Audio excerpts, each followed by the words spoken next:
episode 49 with Tina Peters. Tina versus Goliath, how a patriot stood up against a wholly corrupt system.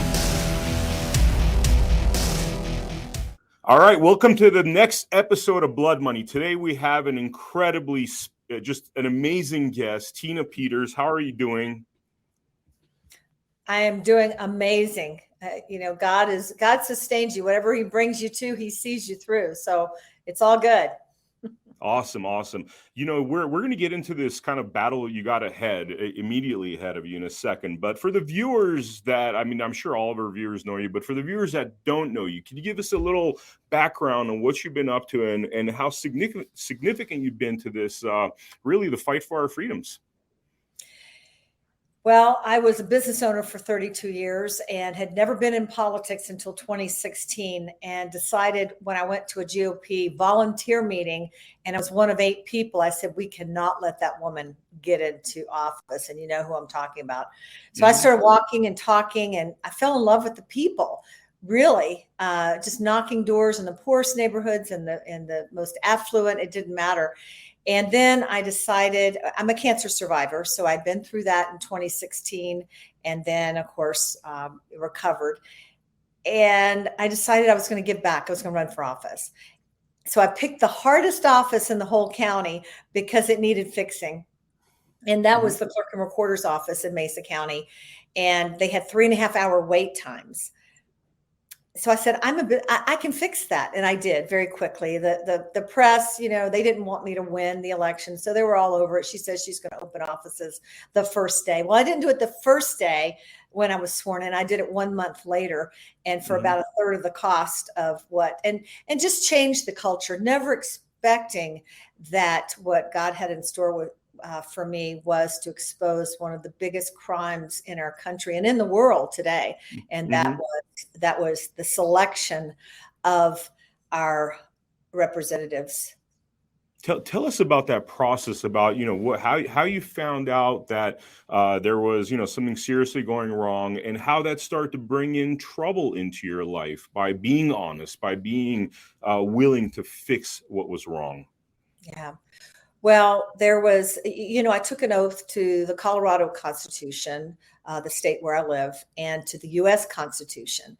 And in the Constitution, it says that I must, or in the CRS, the Colorado Revised Statutes, and in federal statutes, it says that I must preserve election records, specifically access and audit log files.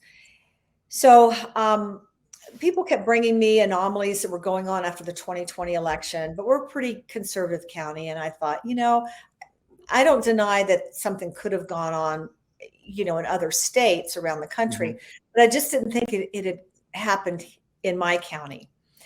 And so it wasn't until the city council election, a local election, if you can imagine, when I pulled the reports, because I was over 5 divisions: elections, recording, motor vehicle, clerk to the board of county commissioners, and accounting. And so when I pulled those results at 7 p.m., first one to see them, I said, there's no way.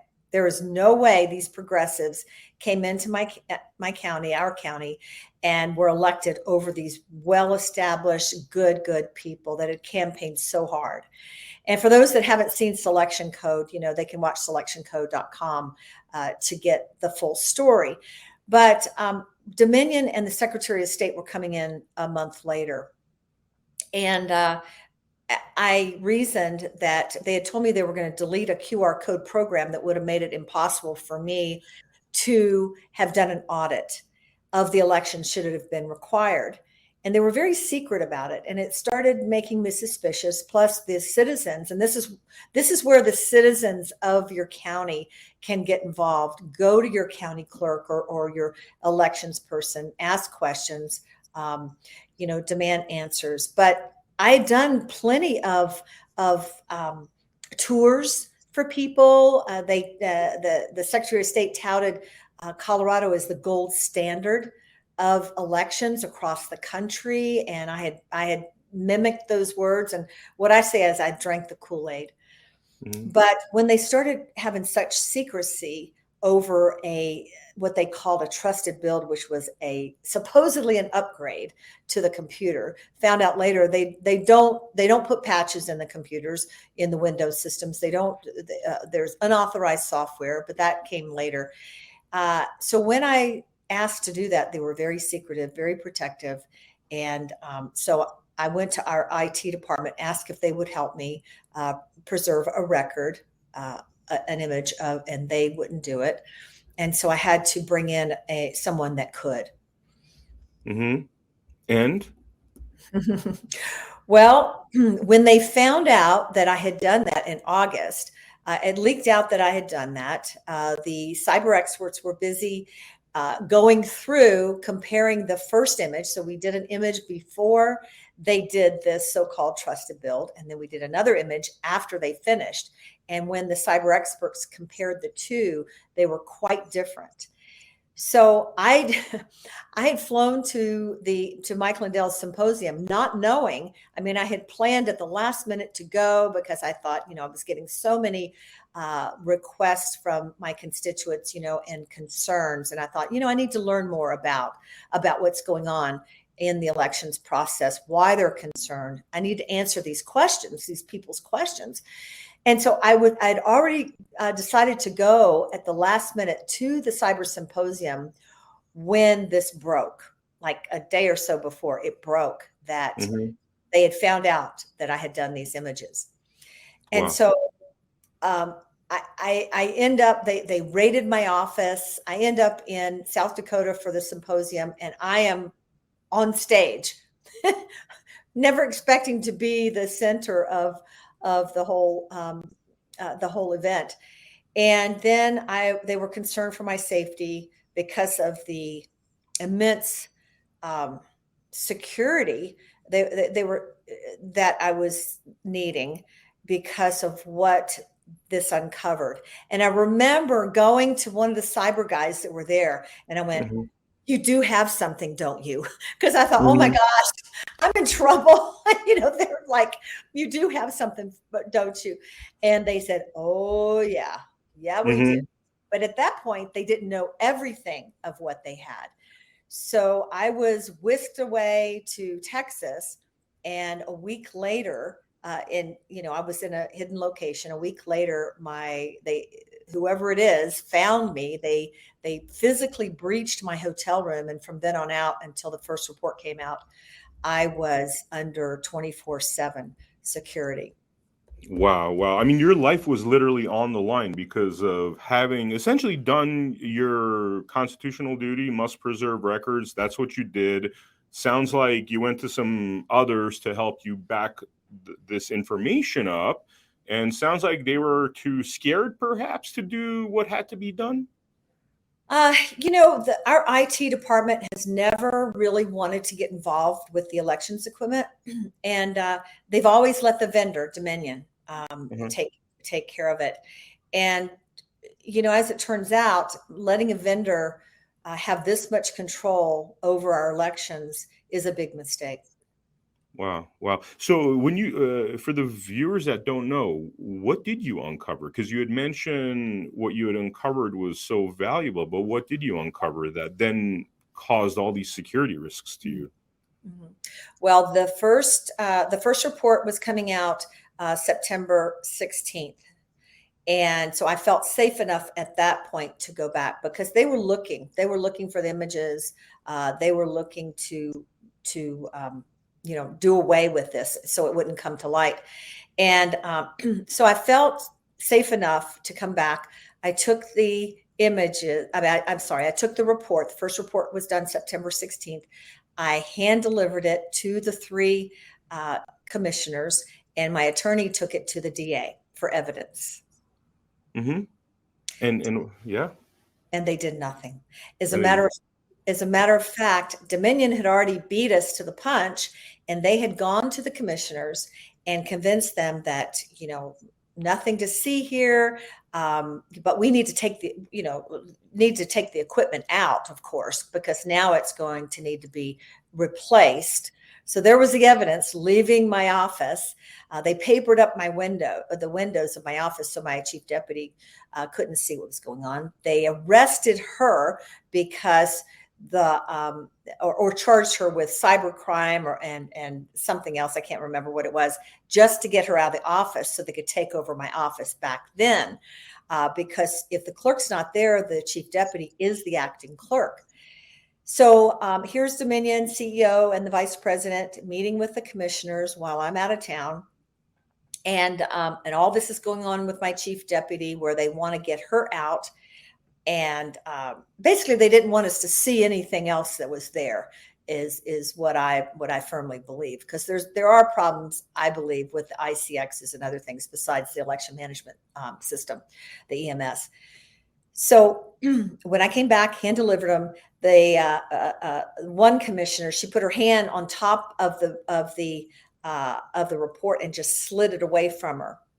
And within 10 minutes, now this was not a core request from the liberal newspaper. This within 10 minutes, from me leaving her office, she had faxed it over to the liberal newspaper. There's written over 600 front page articles defaming me, above the fold on the front page articles. I laugh and I say, they were about bankrupt before all this came down. And I think now they owe me a percentage of their profits. God's given me such a sense of humor in this, because it is so incredible for people to believe that this could be happening to a woman who is a grandmother. I was 66 years old, never had any prior criminal history at all. I mean, and all of a sudden they're trying to portray that I've gone on this crazy crime spree, breaking into computers and doing nefarious things. So so Dominion convinced the commissioners, what I believe, to not be sued by them if they would sign a extension to the contract, the Dominion contract, for 6 more years. So they are bound now by a contract until 2029. And that was after citizens filed in one by one with only 3 minutes to speak for 3.5 hours, begging them not to do so. Wow. So the first report showed that there were 29,000 election records that had been erased, that had been deleted. Wow. So, and that's a federal crime. And systematically, rather than looking at the federal crime, it seems like they are trying to really destroy your life and cover it up, and definitely cover it up. So 29,000 election records, and the reason we know that is because we have what the image of the computer. It's basically a snapshot. It doesn't alter any settings, doesn't do any of that, doesn't breach the security. It's just a snapshot of what the computer was like before, and then after they made this trusted build. 29,000 election records. These were access and audit log files that were that proved how they got to the totals of the election. They said, well, we backed up the election. They backed up the totals. This is actually the access files that shows who went in and out of the system during the election, and also what changes they made. And the audit log files, you can't audit without these, to prove who actually won the election. So those were deleted. That was the first report. Wow. And what was in there, you think, that was the reason why it was deleted? What was being covered up there by deleting those? Well, it just shows how they arrived at the totals. They don't want you to see. They want to give you the totals, have you believe that is who won in that case, but there's nothing to prove that that's what happened. So by deleting those files that show who went in and out of the system, who made changes, who, there could be all kinds of things in access files, who accessed that system, and then who audited, who got in there and audited, changed things. So that's what's important about that. Yeah. And then a month later, the second report came out. In the second report, it showed, and there's a lot of other things that it showed in the first and second report. And I encourage people to go to my website at tinapetersforcolorado.com and download the reports and read them for yourself. No one has debunked them. They are, I mean, it is what it is. There's photographs before and after and that sort of thing. And there's an 8-page summary, executive summary. So you can, it's pretty easy to read and that sort of thing. So the second report came out and it showed there was unauthorized software in there and that there were 36 wireless devices. Wow. Now, by law, these it says this in the law, and I had been convinced of this by Dominion, the Secretary of State, all these people that said we were the gold standard. That no, these machines are air gapped. They cannot be. They're not accessible by the internet, and they don't have the capability to be accessed by the internet. Mm-hmm. Well, it was all a lie. Now they tell the clerks, now that we've added them, which we would have never known, they say, well, just make sure that the wireless is turned off. And I was just 2 weeks ago, I was at the Capitol to speak for a bill that would have taken the wireless devices out of the machines that by law are not supposed to have wireless devices in them. Mm-hmm. And 8-3, the Democrats voted to keep the wireless devices in there.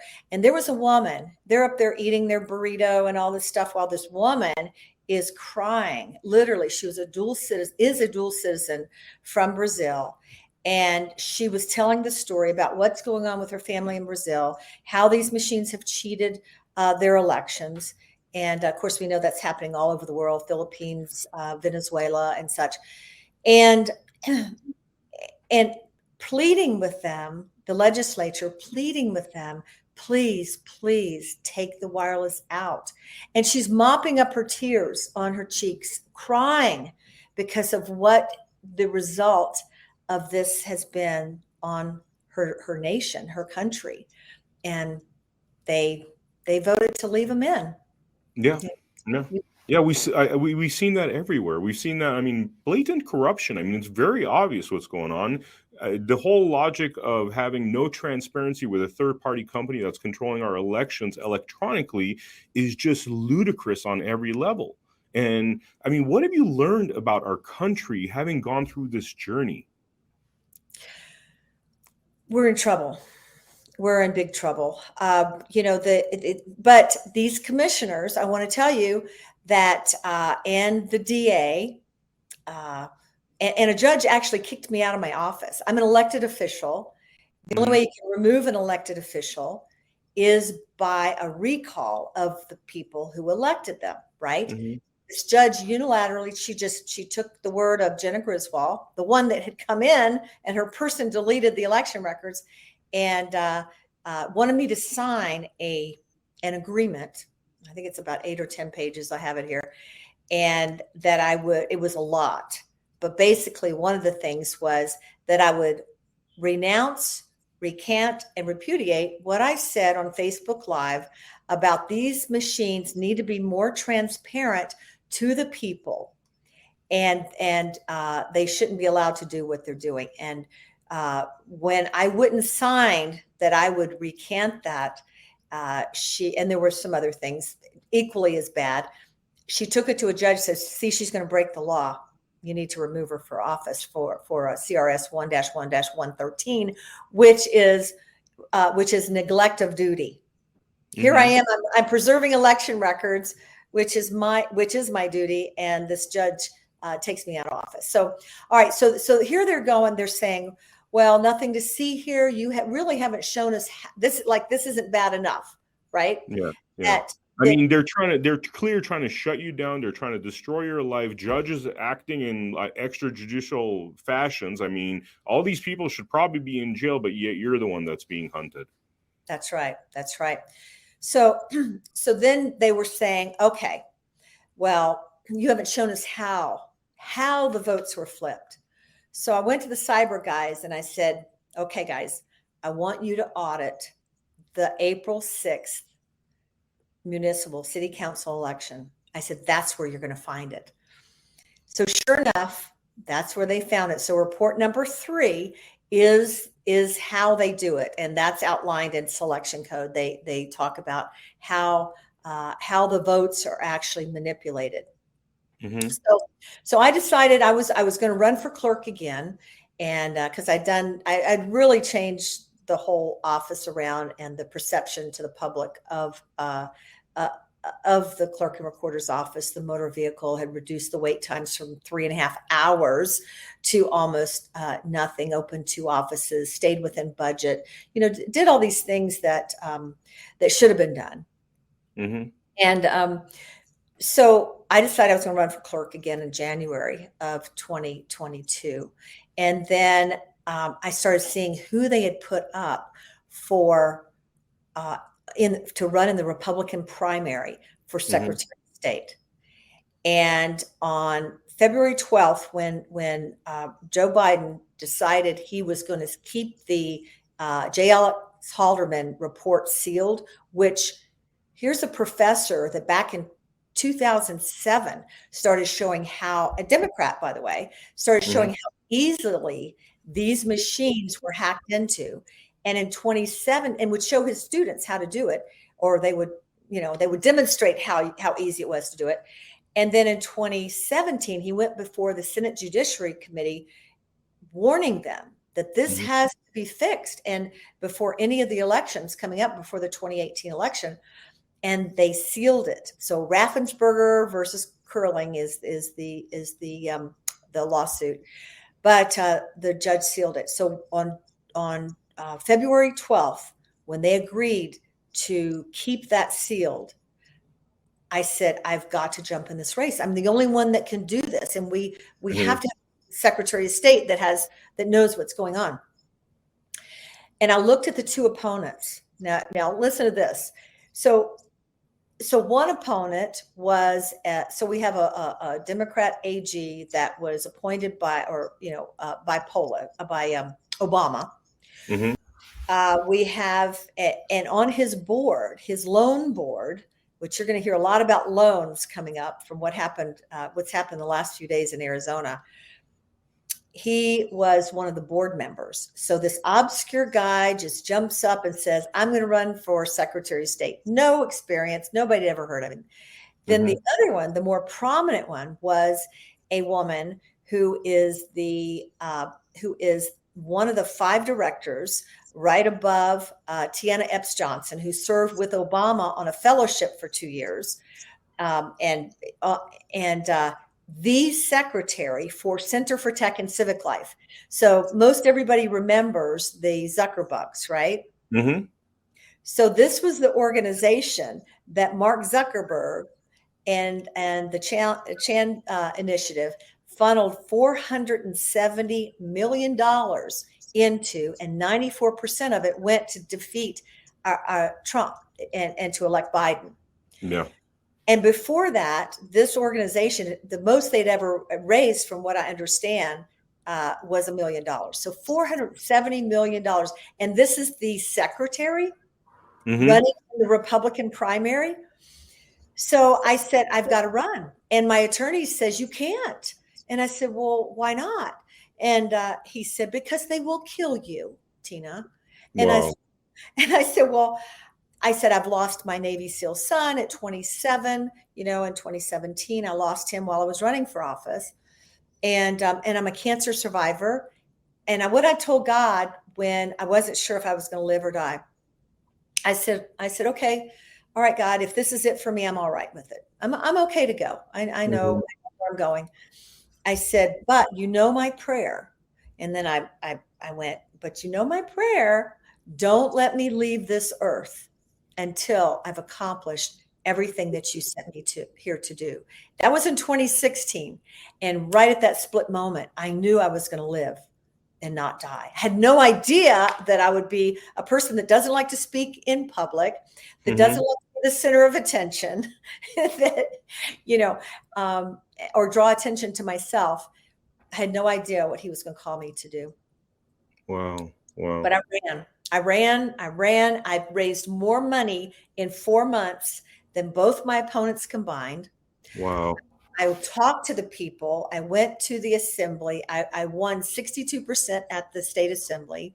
My opponent, the one that was probably with Biden in his basement, that did nothing to run, she somehow spent $90,000. That's all she had in her coffer. I don't know who donated all that money, but she spent all of her money to pay petitioners to get on the ballot. Wow. So here we come. Here we come. 4 months later, I'm leading in the polls. The GOP poll says that I'm up 47%. And here comes election night. And it was a Mesa County Report #3 event. The cyber guys could track it, how the machine had manipulated. We saw in one county where 900 votes were given to one candidate. And then when we called it out, they were actually given to me. When we called it out, they gave it back to the other person electronically. Oh, wow. Within less than 24 hours. But we could see it. We could see the machine manipulating the vote. So that was interesting. Wow. But Mike Lindell told me, he said, Tina, this is when I was running. He says, Tina, he says, if you win, that's great. He said, but if you don't, that's even better, because then we can show the fraud. Yeah. I see his point of view. But like, you keep showing the fraud, you keep showing the illegalities of what's happening. Right. And it seems as though you're still the target. I mean, it doesn't seem like the problematic individuals are being held accountable. That's right. So after I announced that I was running for Secretary of State, they brought an indictment against me. So 7 felonies and 3 misdemeanors. I have it right here. Let me just read it to you. Wow. Do you want to hear this? Yeah, I'd love to actually hear it. Nothing having to do with the machines, right? Because they don't want you to know about the machines. Count number 1, attempt to influence a public servant. Count number 2, attempt to influence a public servant. Now, these are different people. Count number 3, well, that's my chief deputy. Count number 4 is conspiracy to commit criminal impersonation. Count number 5, attempt to influence a public servant. Count number 6, criminal impersonation. Count number 7, conspiracy to commit criminal impersonation. Count 8, identity theft. I used information to obtain a thing of value. I'd like for him to look at my bank account and tell me what kind of value that I received there. Count number 9, first-degree official misconduct. Count 10, this is a good one, violation of duty. Wow. Count 11, you're going to laugh at this one, failure to comply with requirements of Secretary of State. And then, so that's 10 counts, 7 felonies there. And this is what you're in court right now for. No. Okay. So, so this is, what do they use the term? It's when you're attacked. There's a name for it. I'll think of it in a minute, but, they use that when the FBI raids your house. Oh, by the way, the FBI did raid my house. That was back in November, after I'd come out with the second report. That was November 16th, 2021. So all this started happening in August of 2021. Then we have the first report September, second report October. Then the FBI raids my home and the home of 3 others November 16th. And then get this, like this wasn't enough. Like she's not backing away. What's happening? They went into a nursing home where my husband, who has severe dementia and Parkinson's, they had him sign a divorce decree. I found out in December, 1 month before we would have been married 36 years. Wow. So So I mean, they it's absolutely demented. It's absolutely demented that, like, I mean, they are clearly, their message is very clear. Like, it's obvious that, you know, like you were saying, like they couldn't kill you, so they're basically trying to use. I mean, that list of crimes, quote unquote, that you read is so ludicrous. It's like they could literally make anything up, and you know, hunt you down for it, and it's clear as plain sight. Yeah. Well, and they have convinced the media that I am a criminal. So even the people in my town, you know, the newspaper and uh, the news media have parroted this thing that I had breached the election system.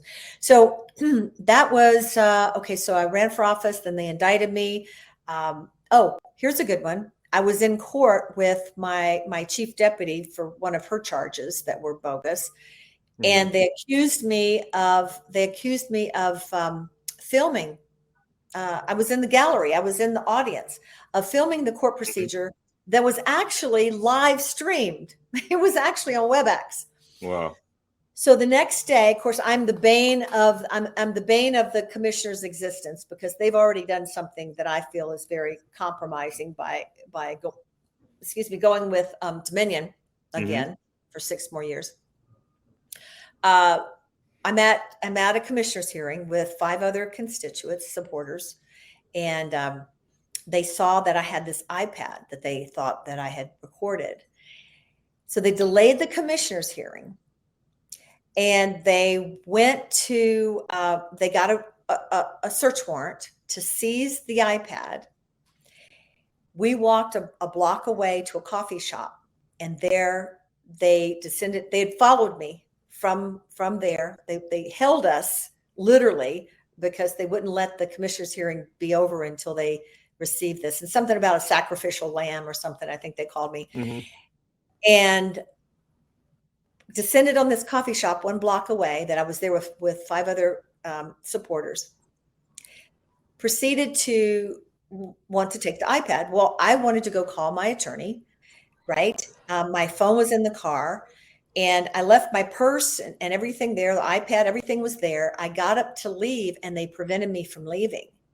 And then the policeman, because they had the DA, they had the DA there, they had cop cars. It was just overkill, big deal. And the police officer grabs me, wrenches my wrist down, clamps the handcuffs on my wrist without the guard. You know, there's supposed to be a guard on there so it doesn't break your wrist. I thought he broke my wrist. Pulls down on me. When I do, my leg goes up, right? Because I'm off balance. They accused me of kicking a cop. I made no contact. They handcuffed me and took me out to the patrol car. And then they let me go, trying to determine what they were going to charge me with. Wow. The next day I go, I've got an arrest warrant for me. I spent 30 hours in jail. The night I'm in jail, my father dies. Wow. I go before the judge the next day, and my attorney said, Your Honor, her father died, and we're going to need. They set my bond at $500,000. Wow. Murderers don't even get $500,000, right? Cash, Mm-hmm. not a PR bond. So then the DA actually called my family, my grieving family, my daughter, my 2 sisters, threatened one of my sisters if she didn't call him back, he was going to have the sheriff come and get her. This is in North Carolina, and hold her in contempt. Called my 94-year-old mother. Well, she was 93 at the time, and asked, grilling her. It's unconscionable what they're doing. Unconscionable. So the case. So tomorrow they do the jury selection. It's a 6-person jury here in Grand Junction, Colorado, Mesa County. 6-person jury, and it's for obstruction. They're saying that I obstructed them being able to get this iPad. And so the jury selection's tomorrow, the 28th of February, and then the trial is the 1st and 2nd. A 2-day trial for this. Wow. So I did have the criminal trial set for March, but they've moved it out to, they've pushed it out to the fall. And, quite frankly, I welcome it. I mean, they have nothing, but they've tried to get me on anything they can. There's another, I think let's see, that was obstruction. I think contempt. They want to prove that I was filming that, that thing. So this is what happens. But when you do the right thing and you tell the truth, you don't have to worry about what you did. Yeah. Believe Yeah. that. I mean, it's so clearly, excuse the French, but it's so clearly like complete bullshit. And I hear this over and over again in terms of people that are being hunted by a very corrupt judicial system. There's other stories that we hear on a daily basis.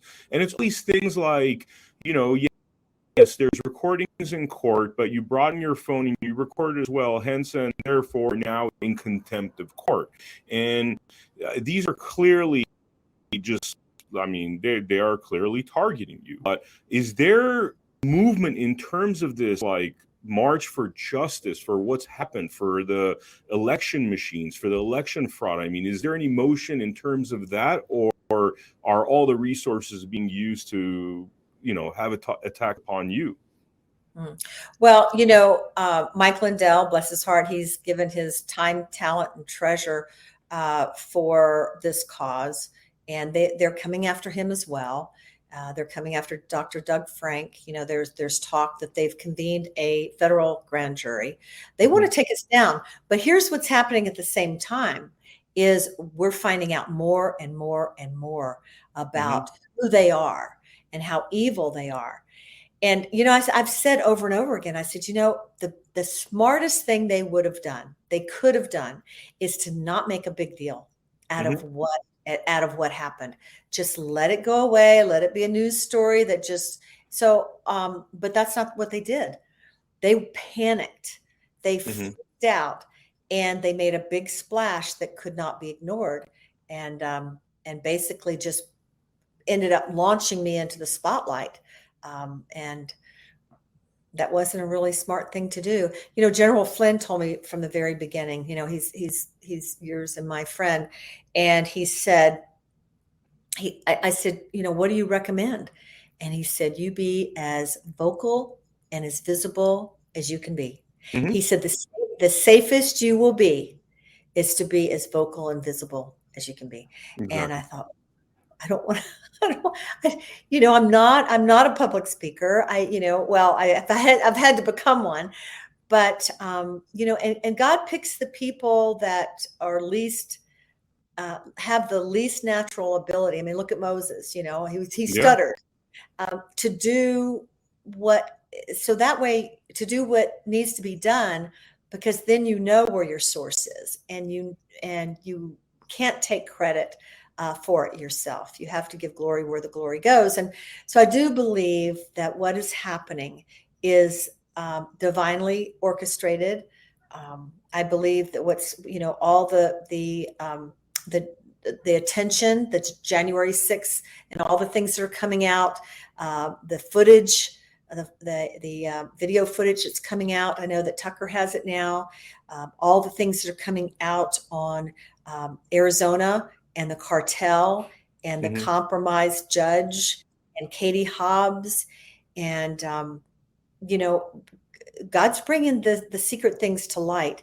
The cartel, the trafficking, everything is being exposed right now. And so every time I speak, I tell people, I say, everybody can do something. There's more of us than there are of them. So do something, get involved, whether it's sharing your show, sharing your show out to people, because this is our news media now. Yeah. This is where we go. Your show, Joey, is where we go to find the truth. Now, let me ask you, sorry, go ahead. No, I was just going to say it. And like you said before, we're not being remunerated for this. We're doing this because we're patriots. We're doing this because we love this country, and we're doing it because we know what danger at this 0 hour that we have to start acting. Yeah, yeah. The reason, frankly, one of the main reasons I'm personally doing this is just my historical knowledge, and one of the things I like to point to is the highly corrupt Ottoman Empire. People need to read the history of the Ottoman Empire because we are literally at the fall of the Ottoman Empire, and all these judges that are part of the corruption, all these public officials that are part of the corruption don't seem to understand that historically what comes next is scorched earth. It's scorched earth. It's like when you're at this level of corruption, you could give many examples. Ottoman Empire is the one that comes to mind because there are just striking similarities between what's happening right now.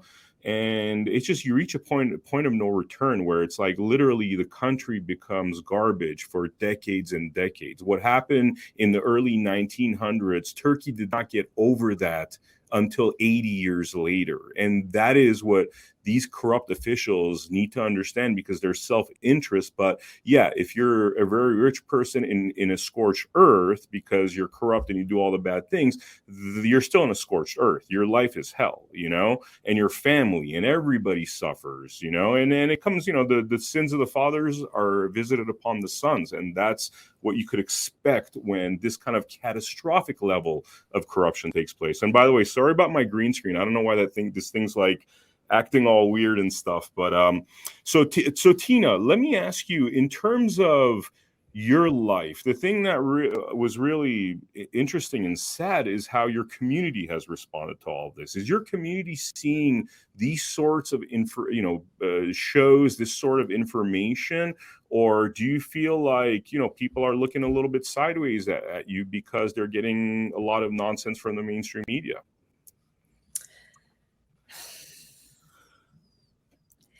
It's interesting because I am now running for the GOP chair because of Colorado, because this is the last hope for our state. And I see that my good friend Christina Caramo just won in Michigan. Mm-hmm. She had run for Secretary of State and was cheated out of her race by Jocelyn Benson, the twin sister of Jenna Griswold here. I saw where Dorothy Moon just won this past year in Idaho. She had been cheated out of her race in Idaho. And so there's others. I mean, this is kind of the last ditch effort to save our country and our in Colorado, in my case. But it's interesting because one of the people that were kind of vetting me to see if I was going to run or not, to decide whether they were going to run, said to me in the presence of three other witnesses, they said, well, if you run, you're going to have to take the money of, and he said these two prominent individuals, billionaires. And I said, what would I have to give up to do that? And I said, because I'm not going to compromise. And he said, well, you would have to become a never Trumper. And I said, you know what? I have never run my campaigns on Trump's coattails. I said, he just happened to be my number one person when there were 17. And I believed as a businesswoman that we needed a businessman to fix this. And so I said, why is that? And he said, this is a person that's right now running for the Colorado Republican GOP. I out people. It's like, and he said, because they are doing better in the Biden economy.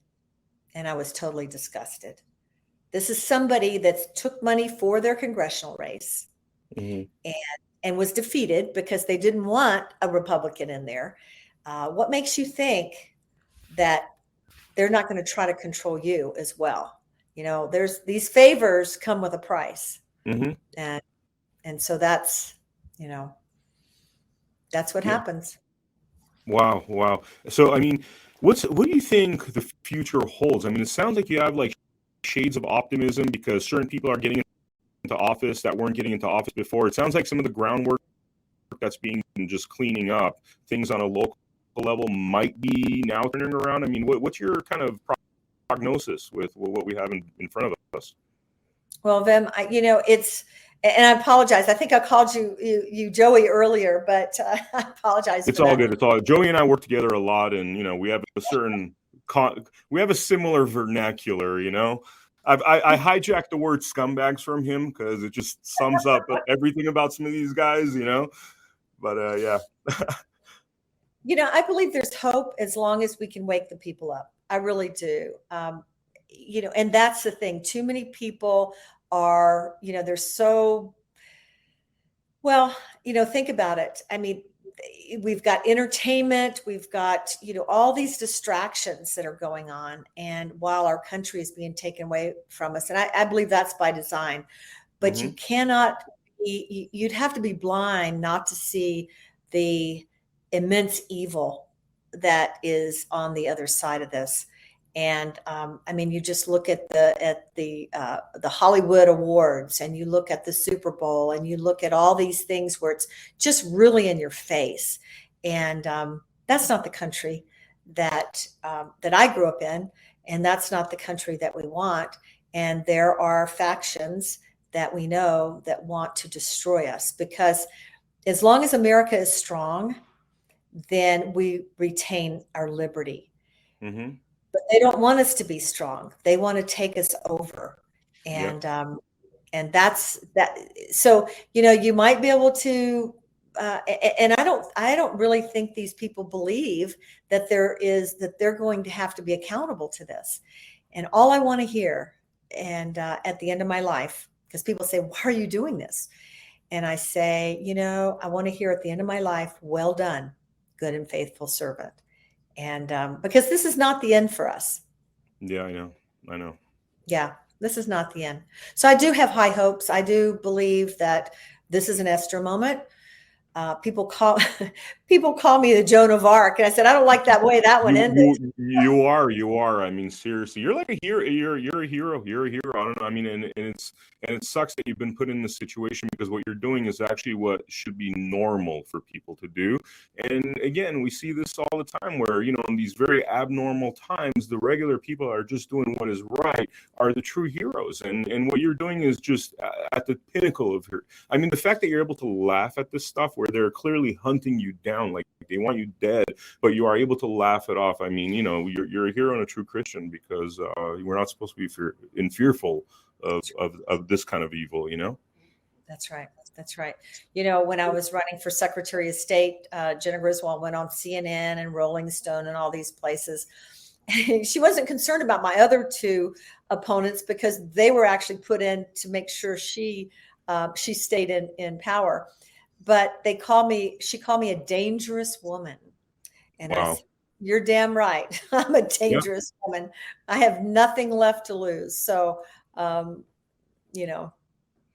We all have to be dangerous. Jordan Peterson talks about how men should be dangerous. And I think the fact that you're going through what you're going through, and a lot of, these quote unquote men have just become so docile when this kind of corruption's happening, we must be dangerous. There's a beauty to being dangerous, otherwise you become that another brick in the wall. You become a drone. That's what they want, because that's what they mean when they say they don't want dangerous people, because the minute you are an outlier to the robots, you are dangerous. Hence, dangerous sounds like freedom to me, if you ask me. That's right. That's right. I agree with you, Vim. Yeah. For sure. Yeah. This is amazing, Tina. Thank you so much for making the time to come on the show, especially with your this pending situation with just the insane court case. Is there anything that we didn't touch upon that you'd want to talk about for the viewer to know? I just want to encourage people to put selection code out there to all your friends, your contacts, I do have a show that airs on Monday night. So there's going to be a show tonight where on Badlands Media that they named it the Tina Peters Show. Nice. But last week I had 62,000 views. My very first show.